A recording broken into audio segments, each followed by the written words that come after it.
মাঠের পশ্চিম প্রান্তে যারা আছেন, মাঠের পূর্ব প্রান্তে যারা আছেন, যারা শুনতে পাচ্ছেন, উপস্থিতের কাছে বিনীত অনুরোধ করছি আপনারা কাতার সোজা করে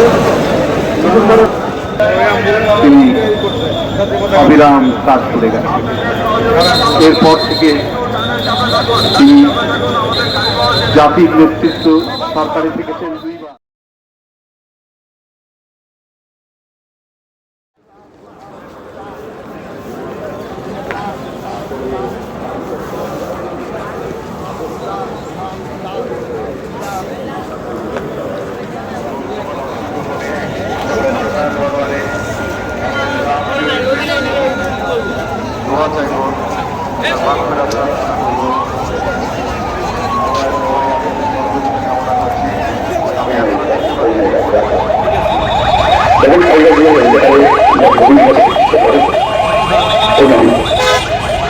kami putus dari Islam, ini adalah tiga belas tahun berikut. Antara solidaritas bersama, राजनीतिक सहकर्मी এবং সদস্য কমিশনার সদস্য সমগ্র জাতির পক্ষ থেকে আন্তরিক সমবেদনা জানাচ্ছি। As about 3 days of mourning after the death of its first female Prime Minister, Khalida Zia, many of her supporters as the mother of democracy, Zia was a constant in Bangladesh's political landscape for more than 4 decades.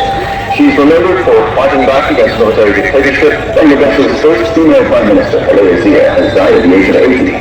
Zia was the first elected Prime Minister after the restoration of democracy in the 1990s. Khalida Zia was often described as one of Bangladesh's two political matriarchs. She was at the forefront of Bangladeshi politics for more than 40 years. Throughout the 1980s, she protested against the military government and was imprisoned many times for her political activities. Zia began Bangladesh's first leading the international community, praised her government's education programs and success in attracting foreign investment.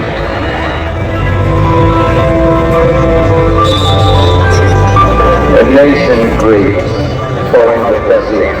Bangladesh pauses as it bids farewell to a woman who helped shape its destiny for more than 3 decades. Former Bangladeshi Prime Minister Khalida Zia has died at 80.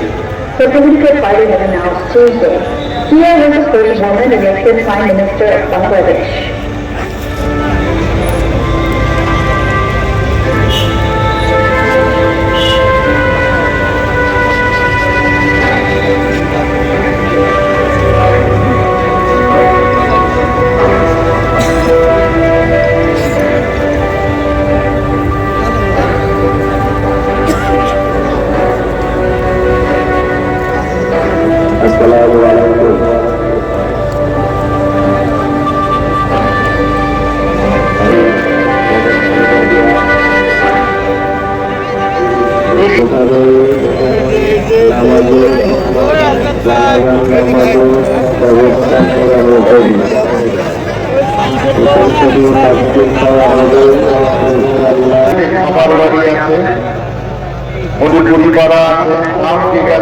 সেখানে রাস্তা আছে, পেছনের দিকে বিস্তীর্ণ এবং মাঠের জায়গা আছে, সাউথ প্লাজার মাঠ,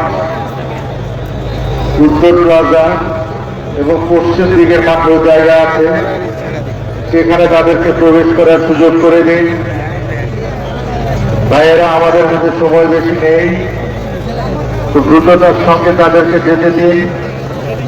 খুব দ্রুততার সঙ্গে আমাদের সারিবদ্ধভাবে সবাইকে দাঁড়াতে দিন, কাতার করতে দিন। আপনাদের সহযোগিতা একান্তভাবে আমরা কামনা করছি। সবার সহযোগী Former Prime Minister Begun Khalida Zia, we see blessings of Almighty Allah, we see Rahmah, Maghfirah, and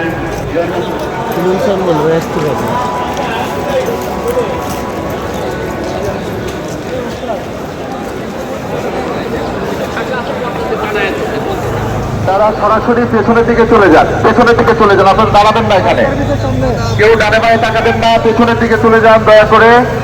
fire সার্ভিসের সামনে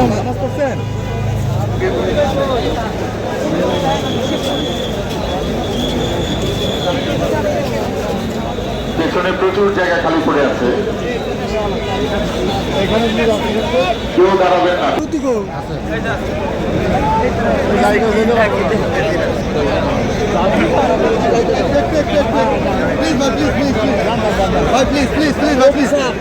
আমরা যদি সবাইকে পেছনে না যেতে দিই তাহলে কিন্তু সারিবদ্ধভাবে দাঁড়ানো সম্ভব হচ্ছে না, শৃঙ্খলা বজায় থাকছে না। আপনারা পেছনে চলে যান সবাই। যারা কাতারে আছেন পেছনে যদি চলাফেরা করেন। প্রচুর মানুষ এখনো আছে, বেশি করে দাঁড়িয়ে আছে প্রচুর মানুষ। পেছনে যদি না যেতে পারেন তাহলে কিন্তু এখানে দাঁড়ানোই সম্ভব হবে না।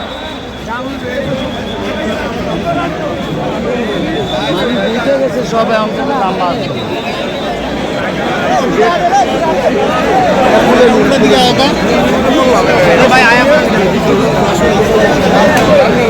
মিরপুর রোডে আরো জায়গা প্রচুর ছিল এতগুলো অফিসারকে মারল, 57 জন অফিসারকে হত্যা করল। সেদিন হাসিনা এই কোথায় ছিল?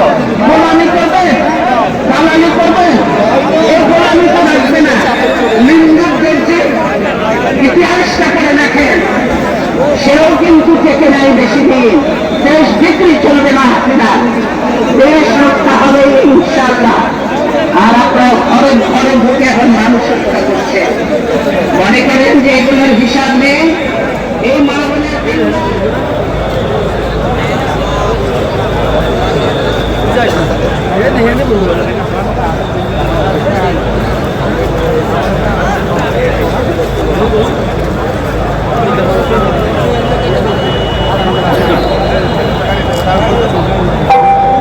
আকর্ষণীয়তায় তিনি আকর্ষণীয় তিনি বাংলাদেশের রাজনীতিতে তিনি এক নিঃসঙ্গ শেরপা।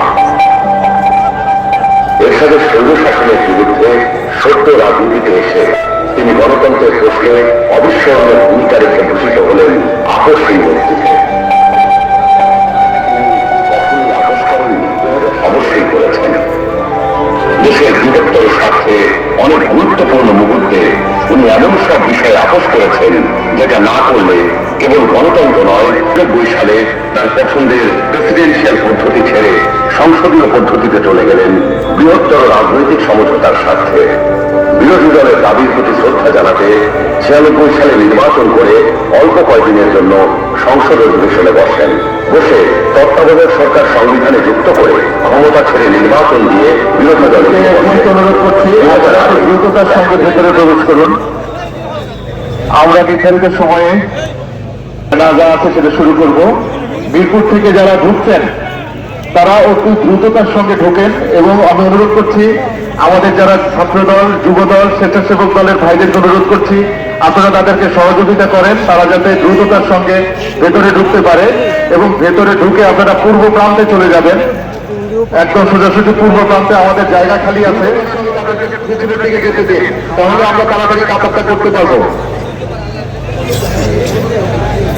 এখানে দেশ বিদেশের গণ্যমান্য ব্যক্তিবর্গ উপস্থিত হয়েছেন,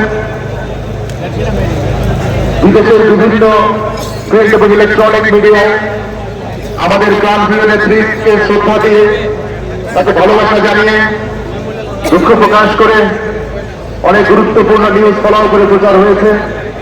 BBC, CNN, Al Jazeera, APSP এরকম বিশ্বের দাবি দাবি হয়ে গেল ত্বরাত্মক চেষ্টা করছেন।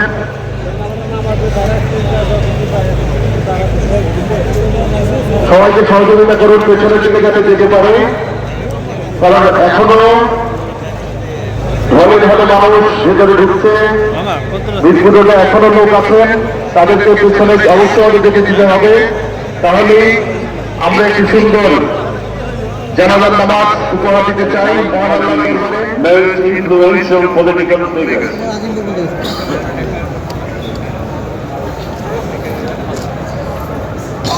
When Sheikh President Zia Rahman was assassinated in 1981, Begum Khaleda Zia's life was struck by profound tragedy.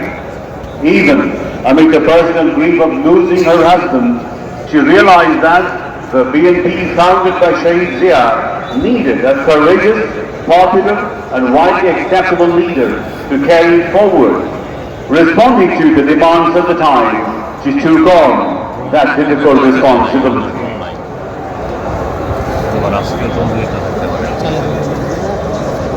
In 1986, when military ruler Hussein Mohammad Ershad arranged a national election, এই গপ্প খাওয়ার সময়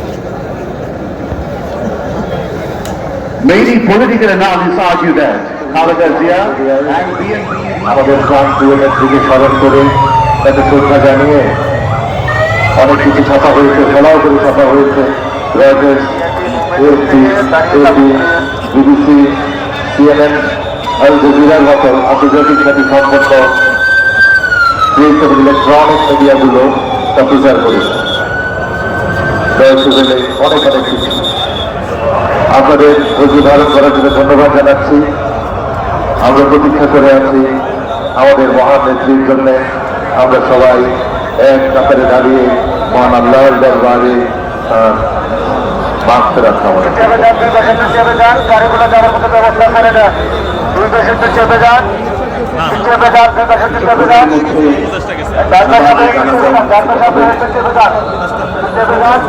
এমন একজন ব্যক্তি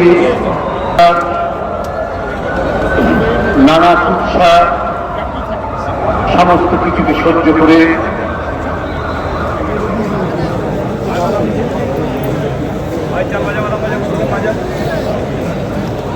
জানাজা শেষে দেশনেত্রীকে সমাহিত করা হবে। অসংখ্য মানুষের ভিড় আজকে মানিক মিয়া এভিনিউ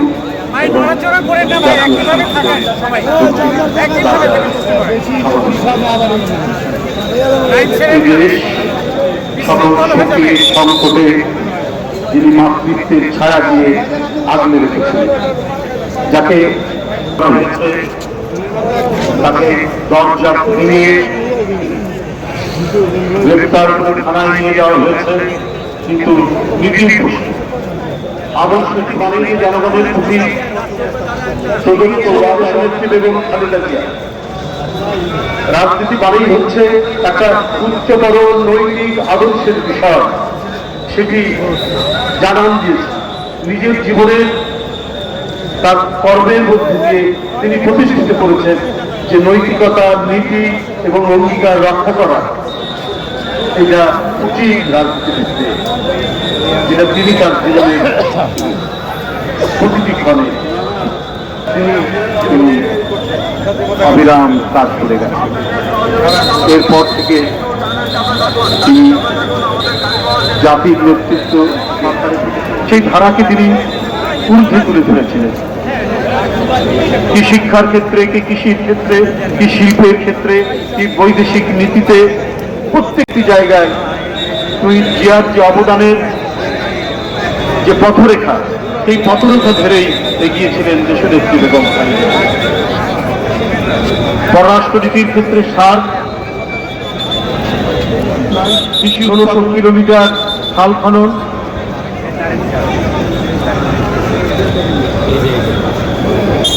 নারীর ক্ষমতায়ন ইত্যাদি নানাবিধ কর্মকাণ্ড, উন্নয়ন উৎপাদনের কর্মকাণ্ডকে দেশনেত্রী বেগম খালেদা জিয়া প্রধানমন্ত্রী থাকাকালীন তিনি সেটিকে আরো অগ্রগামী করেছেন। তিনি এদেশের উন্নয়ন উৎপাদনের তিনি ছিলেন অগ্রসৈনিক। প্রধানমন্ত্রী হিসেবে তার কাজগুলো শুধু দেশে নয়, সারা বিশ্বে অভিনন্দিত হয়েছে। আপনারা জানেন, নারীর ক্ষমতায়নের জন্য তিনি ইন্টারমিডিয়েট পর্যন্ত বেতন মওকুফ করেছিলেন ছাত্রীদের জন্য, এবং কথা দিয়েছিলেন আবার ক্ষমতায় আসলে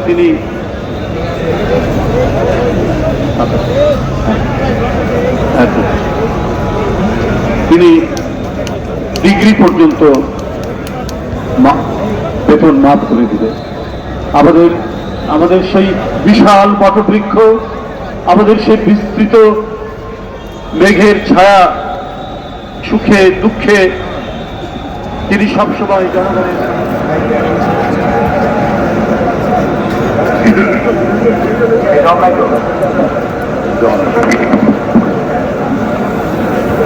এবং মূলধারা থেকে অন্য কর্মজীবনের উদাহরণ, যা এক অনুসরণীয় দৃষ্টান্ত হয়ে থাকবে ভবিষ্যৎ প্রজন্মের রাজনৈতিক নেতাকর্মীদের জন্য।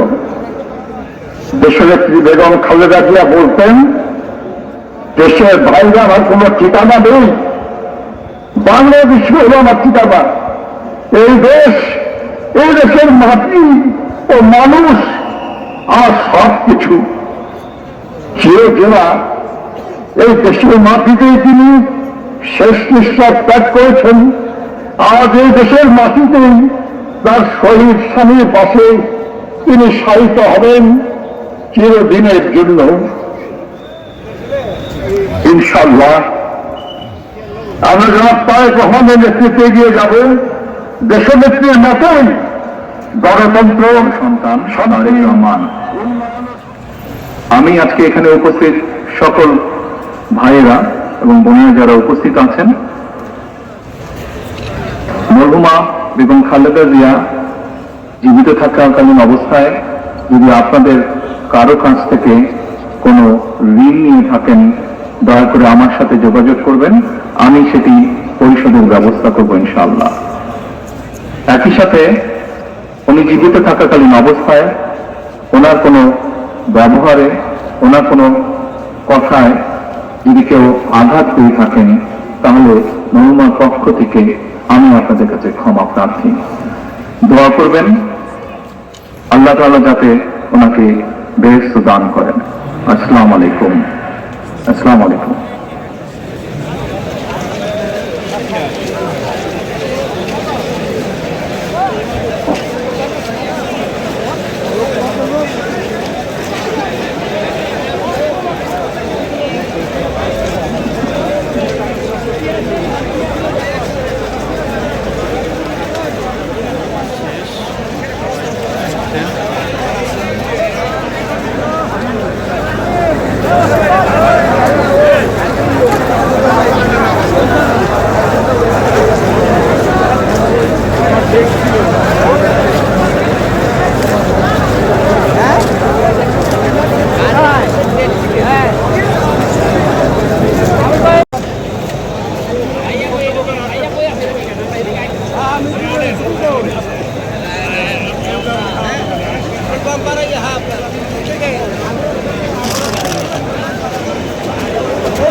Lord.